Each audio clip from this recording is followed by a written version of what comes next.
नमस्कार, आपके साथ मैं हूं सुरभि शर्मा। आप देख रहे हैं इलेक्शन शो। अब की बार किसकी सरकार। यूपी में चुनावी माहौल पीक पकड़ चुका है और सारे बड़े प्लेयर्स मैदान में भी हैं। योगी और अखिलेश की टक्कर में आपको 740 पर दिखाऊंगी, लेकिन पहले ओवैसी भाईजान ने आज क्या हेडलाइन बताई है वो देखिए। थोड़ी देर पहले ही असदुद्दीन ओवैसी पश्चिमी यूपी के मुस्लिम बहुल इलाके अलीगढ़ पहुंचे और शोषित वंचित समाज रैली में योगी से लेकर अखिलेश तक को टारगेट किया। रैली में ओवैसी ने जोर देकर कहा कि मुस्लिमों को अपनी लीडरशिप खड़ी करनी जरूरी है, जैसे चरण सिंह ने जाटों के लिए, मुलायम ने यादवों के लिए, मायावती ने जाटवों के लिए जो लीडरशिप बनाई है, वैसा ही कुछ मुसलमानों को भी करना पड़ेगा। आज उत्तर प्रदेश में मुसलमान सबसे पिछड़ा क्यों है?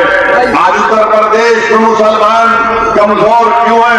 आज उत्तर प्रदेश में मुसलमानों पर जुल्म क्यों किया जाता है? मेरे अजीज दोस्तों और बुजुर्गों, इसकी बात सिर्फ यही जवाब इसका मिलता है कि आपकी एक सियासी क़यादत नहीं है। आपने यकीनन अपने वोट से मुसलमानों को एमएलए बनाया, एमपी बनाया, विधानसभा भिजाया, पार्लियामेंट को, लोकसभा को भिजाया, मगर आपसे मैं ये दरख्वास्त करने आया हूं कि आप अपनी एक सियासी क़यादत को बनाइए, अपनी लीडरशिप को बनाइए, ऐसी लीडरशिप को बनाइए जैसा चरण सिंह ने जाटों के लिए लीडरशिप को बनाई थी। ऐसी लीडरशिप को बनाइए जो मुलायम सिंह यादव ने यादवों के लिए बनाई। ऐसी लीडरशिप बनाइए जो बहन जी मायावती ने जाटवों के लिए बनाया। ऐसी लीडरशिप बनाइए कि बीजेपी ने आलाजाद के ब्राह्मण हो या बनिया हो उनके लिए सियासी प्लेटफॉर्म बना दिया। ऐसी लीडरशिप बनाइए कि अनुप्रिया पटेल है मगर कुर्मी उनको अपना लीडर मानते हैं। मेरे अजीज दोस्तों और बुजुर्गों, जब ये लोग ये काम करते हैं तो कोई इनसे नहीं कहता कि तुम्हारी वजह से फिरका परस्ती बढ़ रही है, तुम्हारी वजह से तनाव फैल रहा है। मगर मैं आपसे कहने आया हूं कि जब ये तमाम लोग अपनी अपनी सियासी लीडरशिप को बना सकते हैं और अपने समाज को फायदा पहुंचा सकते हैं, तो क्या मायूब बात है कि उत्तर प्रदेश का 19% मुसलमान भी एक करवट ले और इस बात का तय कर ले कि इंशाअल्लाह ताला अब की बार हम अपनी सियासी क़यादत को बनाएंगे। तो यूपी में जिन्ना और तालिबान पर पहले से ही माहौल गर्म है। आज ओवैसी ने इसमें सीएए का तड़का भी लगा दिया। महीनों बाद एक बार फिर नागरिकता कानून का मसला चुनाव में उठ खड़ा हुआ है। ओवैसी ने कहा कि वो इस कानून का विरोध करते रहेंगे। CAA का मनूस कानून जो पार्लियामेंट में बीजेपी की हुकूमत ने एक जालिमाना तौर पर अपनी ताकत की बुनियाद पर एक गैर दस्तूरी कानून को बिल लाकर कानून बनाया। तेलंगाना की असेंबली में हुकूमत के सामने इस बात का मुतालबा किया और CAA कानून के खिलाफ तेलंगाना की असेंबली में बाज़ाब्ता एक करारदाद रेजोल्यूशन पास की गई, जिसमें ये हुकूमत ने अवाम से वादा किया, तेलंगाना की हुकूमत ने, कि हम तेलंगाना में सेंसस करेंगे, NPR NRC नहीं करेंगे। रेजोल्यूशन जब बनाया जा रहा था तो मजलिस से कहा गया हुकूमत की तरफ से कि आप अपने तरफ से तजवीज पेश कीजिए।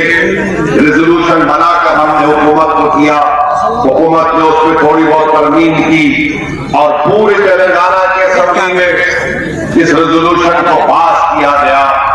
यूपी के चुनावी रण में प्रियंका गांधी भी पूरे दमखम के साथ उतरी हुई हैं और कांग्रेस की इमेज सुधारने में जुटी प्रियंका ने आज पश्चिमी यूपी के बुलंदशहर से प्रतिज्ञा सम्मेलन की शुरुआत की है। प्रियंका गांधी ने यहां जो बड़ी बात कही वो ये कि कांग्रेस यूपी में अकेले चुनाव लड़ेगी। प्रियंका ने यह भी कहा कि कई पार्टी कार्यकर्ताओं से उन्होंने विधानसभा चुनाव के लिए किसी भी पार्टी के साथ गठबंधन नहीं करने के लिए कहा है। और प्रियंका बोली वो सभी को भरोसा देना चाहती हैं कि कांग्रेस यूपी में सभी सीटों पर लड़ेगी और अकेले लड़ेगी।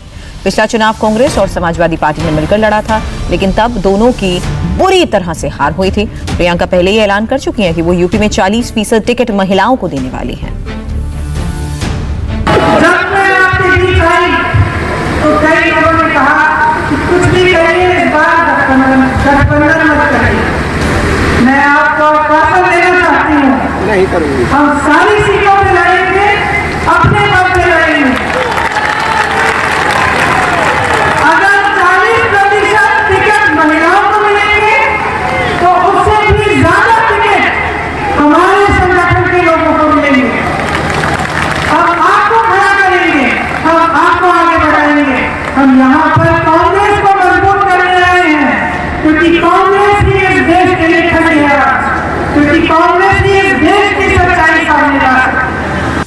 यूपी की पॉलिटिक्स में जिन्ना का जिन बार बार निकल रहा है और बीजेपी के सामाजिक सम्मेलन में आज मुख्यमंत्री योगी आदित्यनाथ ने जिन्ना की तारीफ करने वाले अखिलेश यादव पर एक बार फिर डायरेक्ट टारगेट किया है। सीएम योगी ने कहा कि अखिलेश जिन्ना के समर्थक हैं और मैं सरदार वल्लभ भाई पटेल का समर्थक हूं।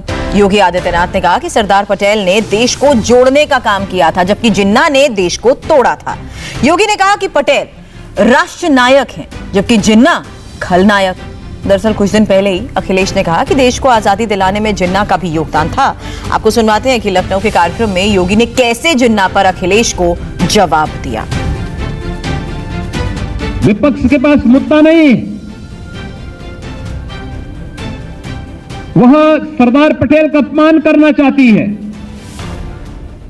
राष्ट्र नायक सरदार पटेल एक ओर हैं और दूसरी तरफ इस राष्ट्र को तोड़ने वाले जिन्ना दूसरी तरफ हैं। वो जिन्ना का भी लोग समर्थन करते हैं, हम सरदार पटेल का समर्थन करते हैं। क्योंकि अगर सरदार पटेल नहीं होते तो भाइयों बहनों भारत की स्थिति क्या होती, कल्पना से ही एक रोंगटे खड़े हो जाते हैं। सरदार पटेल भारत के राष्ट्र नायक हैं और जिन्ना सदैव भारत के लिए खलनायक ही रहेंगे। जो लोग खलनायक का सम्मान कर रहे हैं, क्या आप उसका समर्थन करेंगे? क्या जनता को बताएंगे? सरदार पटेल राष्ट्र नायक हैं, चंद्रगुप्त मौर्य राष्ट्र नायक हैं, अशोक महान हैं, महात्मा बुद्ध दुनिया के अंदर सदैव शांति, मैत्री और करुणा के रूप में पूजे जाते रहेंगे। लेकिन जो लोग आज जिन्ना का समर्थन कर रहे हैं, एक प्रकार से तालिबान का समर्थन भी कर रहे हैं। तालिबान के समर्थन में नारेबाजी तो वहीं से शुरू हुई थी ना, तालिबान के समर्थन में इन्होंने ही वक्तव्य दिए थे ना। यूपी के चुनावी माहौल में तालिबान भी खूब चल रहा है और कुछ दिन पहले की बात है जब अफगानिस्तान पर तालिबान ने फिर से कब्जा कर लिया था और तब तालिबान के समर्थन में यूपी में कई नेताओं ने बात की थी।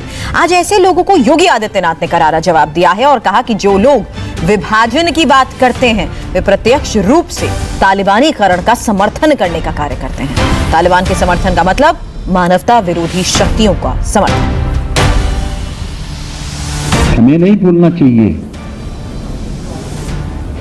जो लोग विभाजन की बात करते हैं एक प्रकार से प्रत्यक्ष रूप से तालिबानीकरण को वह समर्थन देने का कार्य करते हैं। और आपने देखा होगा तालिबान जैसे ही फिर से अफगानिस्तान में घुसा, तमाम स्वर उभरने लग गए थे तालिबान के समर्थन में, कठोरतापूर्वक कार्रवाई की गई, तब वे स्वर शांत हो पाए।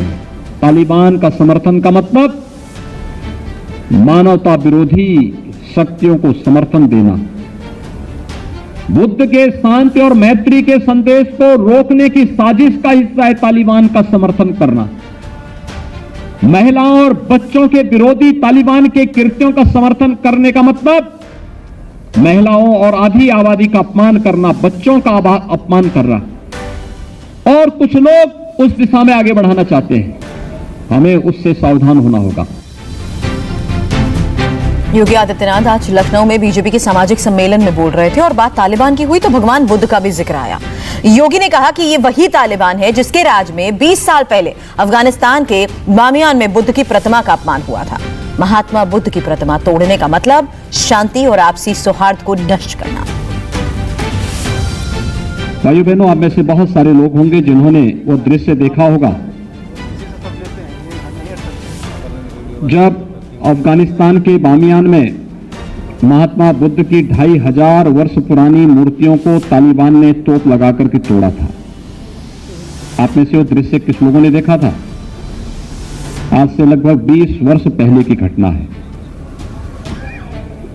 और तालिबान की उस क्रूरता को दुनिया ने भी देखा था। बुद्ध ने दुनिया पे कभी युद्ध नहीं थोपा।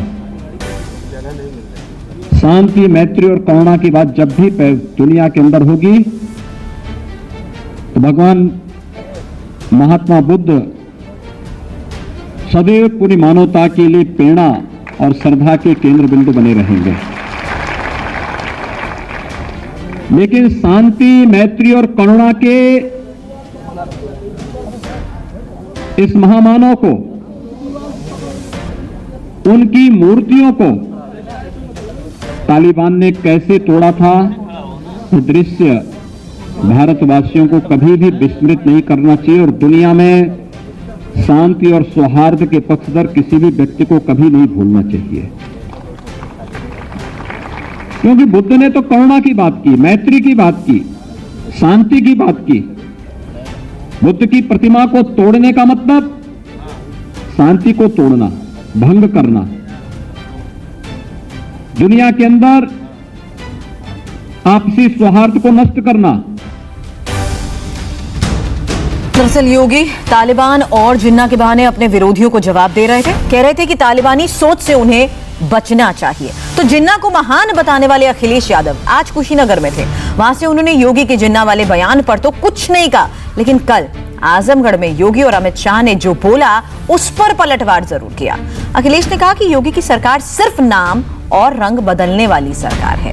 बीजेपी ने जो कल जाम की परिभाषा दी है वो बिल्कुल झूठी है। अखिलेश ने बीजेपी के जाम की नई परिभाषा दी है। कहा कि जो जे फॉर झूठ, ए फॉर अहंकार और एम फॉर महंगाई। दरअसल बीजेपी ने कल जे से जिन्ना, ए से आजम खां और एम से मुख्तार कहा था। आज हर व्यक्ति उत्तर प्रदेश का जानता है कि भारतीय जनता पार्टी से ज्यादा झूठ को नहीं बोल सकता। भारतीय जनता पार्टी से ज्यादा झूठ को नहीं बोल सकता। भारतीय जनता पार्टी जब से सत्ता में आई है 14, 17, 19, इतना अहंकार है, आदमी को आदमी नहीं समझते। और अगर आपको समझना हो तो मुख्यमंत्री जी का रिमाइंड कर करके वो देख लीजिए, टीवी पे इंटरव्यू दिया था, क्या इंटरव्यू दिया था। और आज महंगाई से कौन नहीं परेशान है। इसलिए उनके जैम का मतलब कुछ भी हो, लेकिन समाजवादियों ने जो जैम का मीनिंग निकाला है, Bharatiya Janata party J for झूठ, भारतीय जनता पार्टी का जे फॉर झूठ, ए फॉर अहंकार और एम फॉर महंगाई, जिसका जवाब भारतीय जनता पार्टी नहीं दे सकती। एक्सप्रेस वे का जो अपना बना रहे हो, कम से कम ये तो प्रैक्टिस कर लो कि कितनी लंबाई का है, वो भी अकेले में प्रैक्टिस कर लो, नहीं तो कहीं भूल गए तो बड़ी दिक्कत आएगी।